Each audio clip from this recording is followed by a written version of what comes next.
Okay guys, we're back with part two. I'm going to have to work pretty quickly to get through this one in 5 minutes, so let's get started.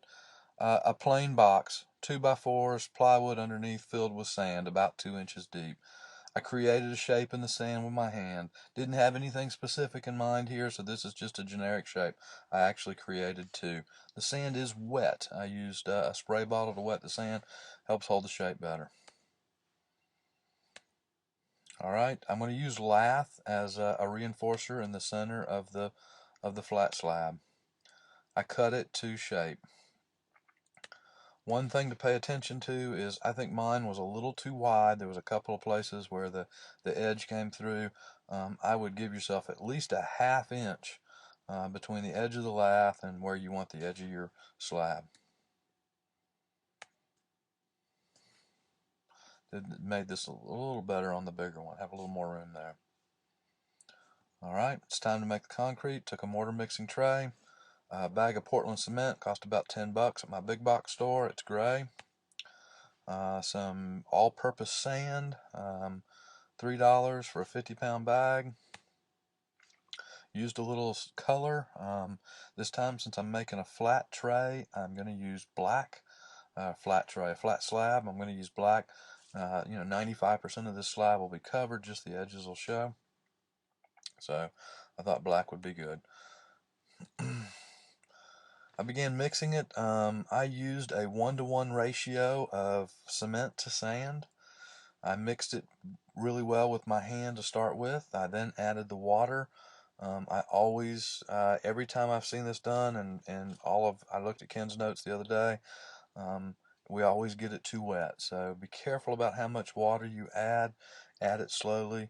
I also would probably suggest adding your coloring to the water. I added it later and it was just like adding more liquid to the mix. So you might want to put your liquid in the water you add. Alright, there we go. Big old glob of mortar. Time to get started. I start by creating just a bottom layer here, just using the shape that I've made in the sand. Pressing it in with my fingers, trying to get it even. Once I was happy with it, I added the lath on top, used my fingers to really push the lath down. Really get it embedded in there well. That'll help reinforce it. And then I added another layer on top. And again, I just pushed it down with my fingers, really tried to make sure there was a good seal there between the two layers and the lath.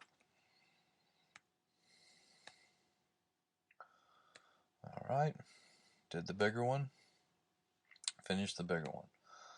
Oh, just later that same day, I started to cut out or pull the sand away so I could get to the edge. I did not work these edges well enough. I need to do a much better job of that next time. I'll use tools like a chopstick, a stiff brush, um, anything really to help give this edge a natural look. I thought this looked okay, but once you get it out, I'll show you wasn't quite what I hoped. Alright, so here it is. Here's the small one out. Notice I did use bamboo skewers to make some holes all the way through.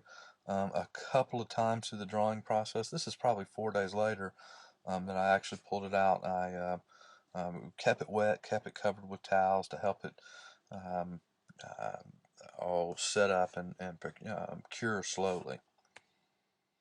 I'll continue to do that for a couple of weeks.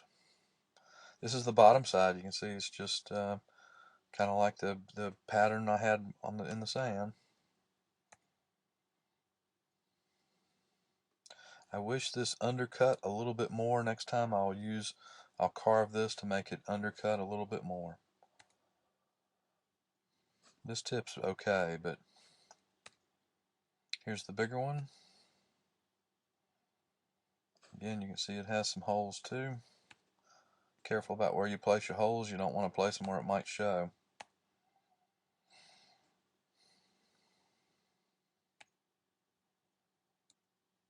Alright, there's the two finished